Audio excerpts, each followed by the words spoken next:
Salam alaikum la famille des Z, j'espère que vous allez bien ainsi que tous vos proches. Bienvenue à tous et à toutes chez Renard des Surfaces, la chaîne qui parle, qui vit et qui respire le football. Les amis, on va faire le débrief du match entre l'Algérie et le Togo. Victoire de l'équipe d'Algérie 5-1 avec des buts de Benrahma à la 29e et à la 55e sur un penalty.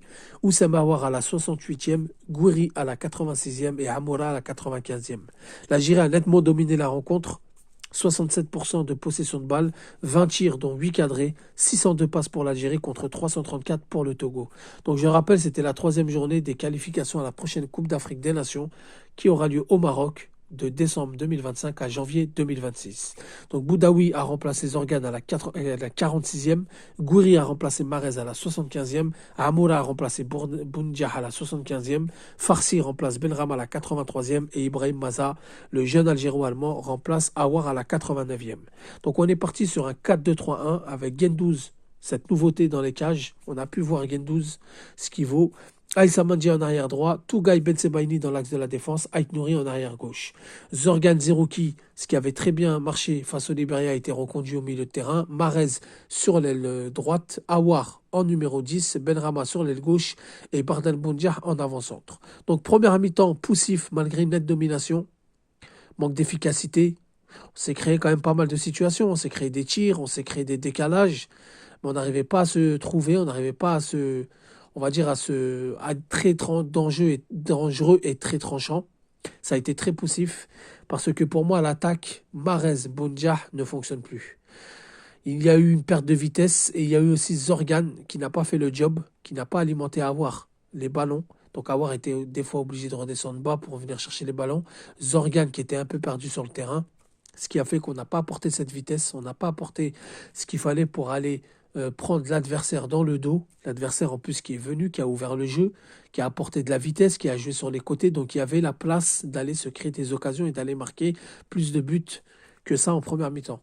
Malgré une égalisation fantastique de Saïd Benrahma sur une récupération d'Aïssa Mandi, Zerouki à la baguette qui fait la passe pour Benrahma, frappe pleine lucarne, magnifique égalisation.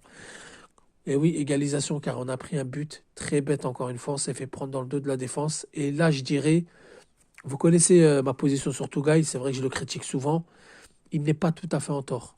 Parce qu'Alexis Guendouzi, il aurait dû rester sur sa ligne ou alors anticiper à l'avance. Parce que Tougaï est venu pour gêner l'attaquant togolais. Il était en train de se mettre devant, même s'il a fait une interception un peu à la judoka, on ne sait pas ce qu'il a voulu faire. Mais Guendouzi, il aurait dû rester sur sa ligne. Peut-être que Tougaï avait le temps de gêner le défenseur, l'attaquant, et il n'aurait peut-être pas pu marquer. En tous les cas, on peut dire que c'est du 50-50. La faute d'Alexis Guendouzi et la faute de Tougaï. Après, Alexis Guendouzi, je l'ai trouvé un peu frileux. Je l'ai trouvé avec de la pression. Il a du mal dans les dégagements. Il a du mal à trouver, on va dire, l'équilibre entre la défense et sa surface de réparation. Il a du mal à communiquer. Ce qui fait que parfois, face à une équipe plus joueuse, plus tranchante et plus expérimentée, ça peut faire très très mal. En tout cas, c'est sa première. On lui en veut pas, même si sur le but, je pourrais dire 50-50 entre lui et Tougaï. Aïssa Mandji, pour moi, il a fait un match correct. Il a fait ce qu'il fallait. Sur l'égalisation de Saïd Benrahma, il récupère la balle. Il a commis peu d'erreurs, voire pas du tout d'erreurs. Donc Aïssa Mandji, franchement, il y en a beaucoup qui lui tombent dessus, mais moi je trouve qu'il a fait un bon match. Ben Sebaini, je ne vais pas parler de lui parce que c'est patron numéro un en défense. J'espère qu'il n'aura pas de cumul de cartons jaunes dans ses éliminatoires. J'espère qu'il ne se blessera pas parce que sans Ben Sebaini, je pense que la défense, ça sera plus compliqué que ça. Aït Nouri, il a fait du Aït Nouri, il a essayé d'être tranchant, il a essayé d'apporter un plus en phase offensive. En phase défensive, il n'a pas été en danger donc Aït Nouri, ça a été correct. Zorgan Zerouki, comme je vous ai dit en première mi-temps, très bonne première mi-temps. Zorgan, très moyen, voire catastrophique. C'est pour ça que Petkovic, il a changé Zorgan par Boudaoui. Et Petkovic, je l'ai dit dans la vidéo précédente, il a une capacité d'analyse, il a une capacité de réaction. Et ça, par contre, il faut l'applaudir. Il lui manque la lucidité sur le 11 de départ, puisqu'on a vu que Marez Boundiah, ça ne fonctionne pas du tout. Pas de vitesse, pas de communication entre les deux. Boundiah, c'est un avant-centre qui aime être tranchant dans les appels de balles. Marez ne lui amène plus l'occasion d'être tranchant dans les appels de balles. On a vu en seconde période, dès que Boudaoui est rentré et apporté de la vitesse et surtout des récupérations hautes sur le terrain, après un bon pressing, Boundiah avait la capacité de faire des appels de barre et des appels de balles et ça a été très dangereux car il a provoqué un penalty, il s'est créé un face-à-face. Donc, Mahrez, pour moi, ça doit être sur le banc de touche. Ça lui rend pas service d'être titulaire. Benrahma, doublé. Très beau match, très remuant.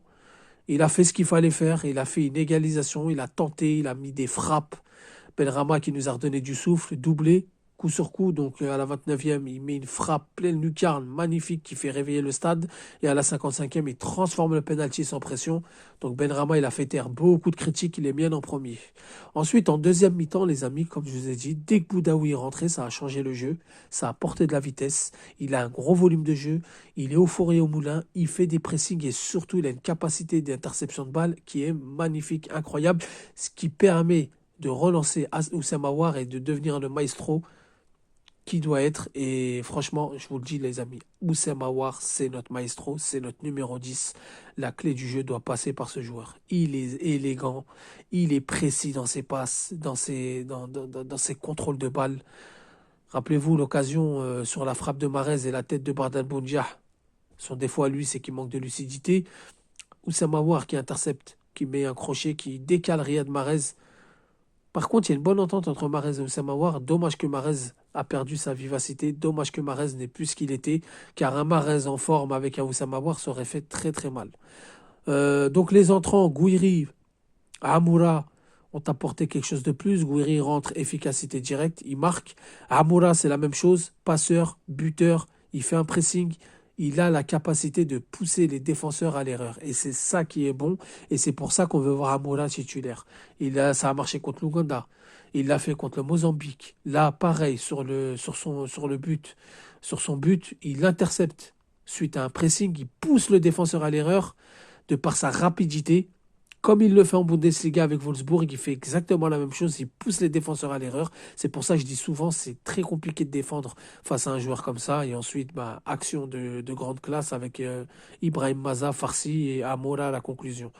Donc en deuxième mi-temps, ça a été mieux. Le remplacement de Boudaoui, ça a été magnifique, ça a apporté de la vitesse. Gouiri qui est rentré avec Amoura, Farsi, ça a apporté de la vitesse. Et le petit jeune Ibrahim Maza, on va pas s'enflammer, mais en tout cas, il a du potentiel. Il est rentré sans pression. Et ça, c'est bien pour la suite et surtout pour lui, pour sa carrière et pour l'équipe nationale. Donc, dans l'ensemble, un match à deux visages. Une première mi-temps poussif malgré une nette domination. Une deuxième mi-temps complètement maîtrisée, totalement dominée et ce qui laisse des choses positives. Maintenant, il manque plus qu'à Petkovic d'être un peu plus lucide dans ses compositions de départ et ça pourrait le faire. En tout cas, j'espère qu'il a retenu la leçon que les jeunes qu'il a fait rentrer doivent être titulaires indiscutables, notamment Amoura, Gouiri. Pour le reste, on verra par la suite. Les amis, dites-moi ce que vous en pensez en commentaire. Voici mon analyse à froid. N'hésitez pas à liker. Sur ce, je vous dis salam alaikum, que la paix soit sur vous.